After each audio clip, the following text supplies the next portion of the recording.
There are a lot of people who give me a hard time over the fact that I refuse to use the WhatsApp instant messaging platform. I've tried to explain to people over the years why that's the case, but I've come up with a new way of articulating it. So I'm hoping that in future I'll be able to just share this video with those people and then they'll understand. It goes like this. I don't feel like WhatsApp is secure. And I don't mean secure in the IT sense of the word. I don't care what encryption WhatsApp has. I don't care if the NSA are listening to every conversation I have. I don't care about any of that. That's not important to me. What I care about is managing my own personal contact information. And the point of WhatsApp, the core to the way that the system works, is that if you want to connect with somebody on the system, you have to share your phone number with them. And that's the problem I have. The same is true of is not true of most instant messaging platforms. You look at something like Hangouts. In order to connect with somebody via Hangouts, you have to share your email address with them. Sure, that's a piece of contact information that you're sharing, but an email address is different to a phone number in several important ways, and I'll get to that, how that works. Something like Facebook is also different. You're not sharing any specific piece of contact information unless you choose to. You could share your phone number, you could share your email address on your Facebook profile if you want to, but it's not required. What you're doing there is you're having a direct conversation with another person, and you found that person through their name and other identifying personal information about them that you happen to already have. You've connected with that person because of who they are. Also, Facebook has some pretty cool blocking systems. If somebody abuses their connection with you and sends you spammy messages or something, you just block them. You never have to hear from them again. The same is true of something like Skype. In Skype, you have a unique Skype name that you share with a person.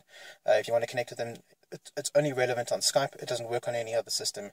Skype is an isolated little communication bubble, which is great. Sure, it's connected to your Microsoft Windows account, but they don't necessarily get to see the email address that you have linked to that account if you don't want them to. The same is true of things like Discord or Battle.net. Something like Slack is even better because then not only do they need to know who you are in order to communicate with you directly, but you need to be part of an existing organization, and the moderator of that organization has allowed the two of you to connect through that system. A phone number is a problem as opposed to an email address, because if somebody has your email address because they're connected to you on Hangouts, if they abuse your connection on Hangouts, you can block them there. If they then abuse your email address, well, that's easy to deal with as well. Something like Gmail has excellent spam filters that allows you to remove them from their ability to contact you. That's really great. A phone number, on the other hand, is a lot trickier. A phone number is something that links to you directly.